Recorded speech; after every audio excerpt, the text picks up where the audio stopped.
Social মিডিয়ায় হুমকি সংস্কৃতির অভিযোগ তুলে পুলিশের দ্বারস্থ হলেন টালিগঞ্জের কলাকুশলীরা। শুক্রবার লালবাজারে সাইবার ক্রাইমে গিয়ে অভিযোগ জানালেন সৌরভ বিশ্বাস, শ্রীকান্ত মহতা, যিশু সেনগুপ্ত, পরমব্রত চট্টোপাধ্যায়রা। তাদের অভিযোগ, সোশ্যাল মিডিয়ায় সিনেমার রেটিংয়ে কারচুপি করা হচ্ছে, পাশাপাশি অভিনেতাদের ব্যক্তিগত আক্রমণের শিকারও হতে হচ্ছে। পুলিশের তরফ থেকে সমস্যা সমাধানের আশ্বাস দেওয়া হয়েছে বলে জানান তারা। অভিনেত্রী, প্রযোজক, পরিচালক সহ স্বমহিমায় ফিরেছেন শাহের সফরে। আর এবার বর্তমান রাজ্য সভাপতির সঙ্গে জুটি বেঁধে গোটা মাস জুড়ে ব্যাক টু ব্যাক সভা করবেন বিজেপির প্রাক্তন রাজ্য সভাপতি দিলীপ ঘোষ। বিজেপির সূত্রে খবর, কোথায় কোথায় সভা হবে তাও ঠিক হয়ে গেছে। আর এরই মধ্যে এবার সল্টলেকের বিজেপি দপ্তরে কেবিন পেলেন দিলীপ ঘোষ। অমিত শাহর সঙ্গে একান্ত সাক্ষাতের পর থেকেই পুরনো ফর্মে দিলীপ ঘোষ। আর এবার একেবারে কোমর বেঁধে ভোটের ময়দানে নামতে চলেছেন বিজেপির সফলতম রাজ্য সভাপতি। 6 জানুয়ারি থেকে শ্রমিক ভট্টাচার্যের সঙ্গে জুটি বেঁধে একের পর এক কর্মসূচি করবেন দিলীপ ঘোষ। উত্তরের কোচবিহার, জলপাইগুড়ি, আলিপুরদুয়ার থেকে শুরু করে দক্ষিণের ব্যারাকপুর, রানাঘাট এবং অত্যন্ত তাৎপর্যপূর্ণভাবে নিজের পুরনো সংসদীয় এলাকা মেদিনীপুরে সভা করবেন দিলীপ ঘোষ। জানুয়ারি মাসে এমন একাধিক সভা করার কথা থাকলেও ফেব্রুয়ারি মাসে দিলীপ ঘোষকে নিয়ে আলাদা প্রচার কৌশল নিচ্ছে বিজেপি। ফেব্রুয়ারিতে পিকনিক, চা চক্র, উঠোন বৈঠকের মধ্যে দিয়ে প্রচার করবেন দিলীপ ঘোষ। এদিকে সল্টলেকে বিজেপির দফতরে এবার আলাদা ঘর পেলেন দিলীপ ঘোষ। কলকাতায় থাকলে এবার থেকে রোজই সল্টলেকের দফতরে বসবেন তিনি। দলের সঙ্গে দূরত্ব, রাজ্য সরকারের তৈরি জগন্নাথ মন্দিরের উদ্বোধনে উপস্থিত থাকা, শহরে অমিত শাহর মেগা বৈঠকের দিন জামাই ষষ্ঠী খাওয়া, এসবই এখন অতীত। রাজ্য রাজনীতি টি-20 পিচে ফের ফর্মে দিলীপ ঘোষ। আর এদিন ওয়ান ম্যান আর্মি তত্ত্ব নিয়ে ইঙ্গিতপূর্ণ বক্তব্য শোনা গেল তার গলায়। কোনো পার্টি কোনো একজনের ব্যক্তির উপরে চলতে পারে না, তো বাকিরাও আছেন। আজকে কিছু প্রমিনেন্ট ফিগার থাকে, যাদের অভিজ্ঞতা বেশি, যাদের পরিচিতি বেশি, তাদের তো গুরুত্ব দিতেই হবে। কিন্তু একজন দুজন পশ্চিমবাংলার মতো এত বড় রাজ্য জিতিয়ে দেবে, সেটা সম্ভব নয়। উনি যার দিকে আঙুল তুলেছেন সেটা তার দলেরই নেতা।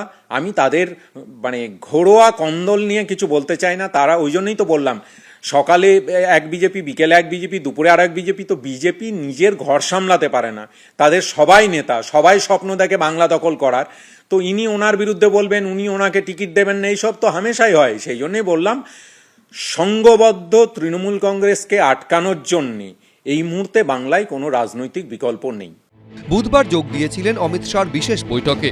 বৃহস্পতিবার সল্টলেকে বিজেপির পার্টি অফিসে বসে সাংবাদিক বৈঠক করেছেন। আর শুক্রবার সকালে ইকো পার্কে মর্নিং ওয়াকে আগের মতোই পাওয়া গেল দিলীপ ঘোষকে। এক একজন ব্যক্তির একটা বিশেষ পরিচিতি থাকেই, জায়গা থাকেই, কিন্তু পার্টিও এক্সপেরিমেন্ট করে যে কাকে দিলে কিভাবে হবে। তখন তার ইলেকশন লড়তে হয়নি। পার্টি ভেবেছিল যে বিভিন্ন মুখকে আমরা একবার করে প্র্যাকটিস করি, তাদের সামনে আনি, মানুষ কীভাবে রিয়াক্ট করে। তো সেটা দেখার পরে তারা ডিসিশন জানিয়েছেন ইলেকশন এখন যে সবাইকে নিয়েই লড়তে হবে, লড়াতে হবে। আমার মনে হয় সেই প্রক্রিয়া চলেছে। হুমায়ুন কবিরের নতুন দল কি তৃণমূলের ভাগের মুসলিম ভোট কেটে বিজেপির সুবিধে করে দেবে? এই নিয়ে গত 2 সপ্তাহে রাজ্য রাজনীতিতে কম চর্চা হয়নি। এদিন এ নিয়েও ইঙ্গিতপূর্ণ মন্তব্য করেছেন দিলীপ ঘোষ। গতবারে আইএসএফ নিয়েও এরকম চর্চা আপনারা করেছিলেন, ভোট কাটবে, কি হলো পরিণাম? কিচ্ছু হয়নি। আমার মনে হয় কোনো না কোনো পার্টির সঙ্গে সেটিং হবে। আই পর্যন্ত নিজের এলাকার বাইরে হুমায়ুন কবির বেরোননি।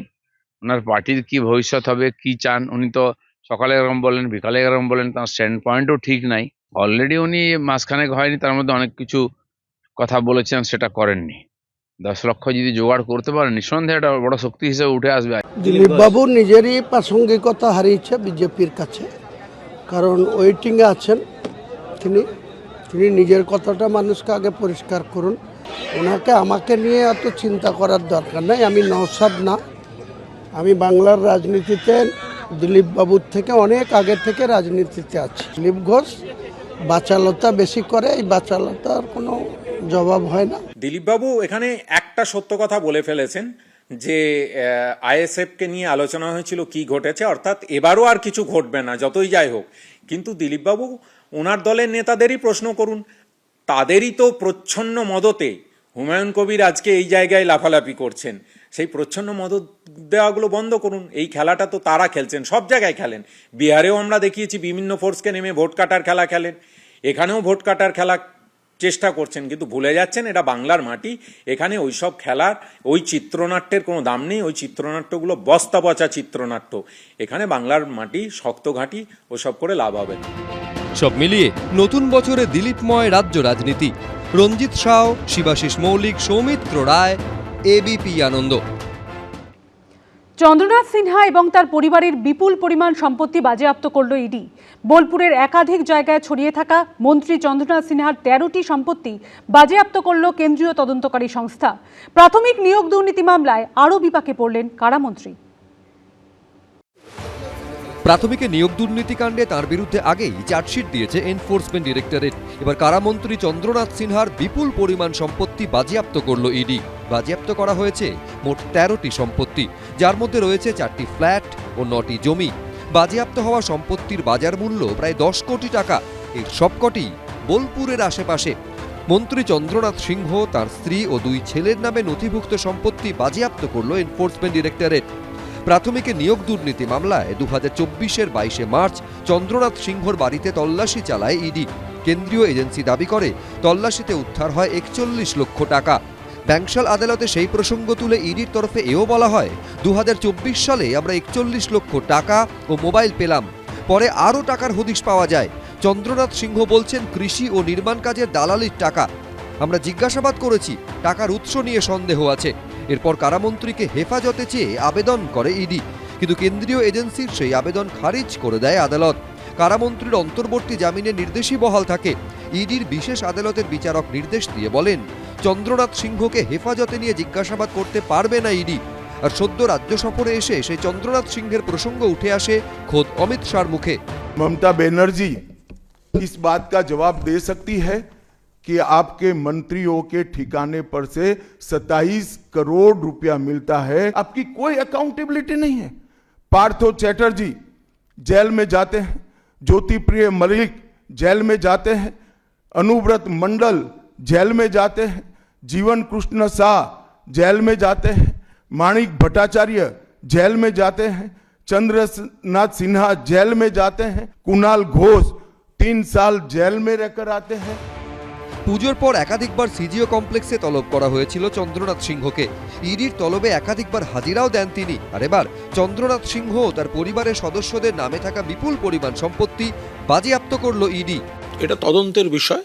তদন্তকারী এজেন্সি তারা ভোটের আগে সক্রিয় হন, তারা বিজেপি ইস্যু করতে পারে এমন কিছু ইস্যু তৈরি করে দেন, কিন্তু তা নিয়েও এক্ষুনি মন্তব্য করব না। এটা সংশ্লিষ্ট ব্যক্তি বা তার আইনজীবীরা তারা এর বিস্তারিত বলতে পারবেন।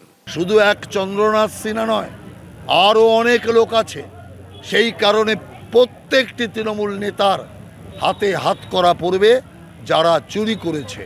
অতএব এখনও তদন্ত চলছে, আর বিজেপি সরকার এলে ওই তদন্তের গতি আরও বৃদ্ধি পাবে। ইডি সম্পত্তি বাজেয়াপ্ত করা নিয়ে প্রতিক্রিয়ার জন্য ফোন করা হলে কারামন্ত্রী চন্দ্রনাথ সিংহ ফোন ধরেননি। প্রকাশ সিনহা, এবিপি আনন্দ। এবিপি আনন্দ, এগিয়ে থাকে, এগিয়ে রাখে।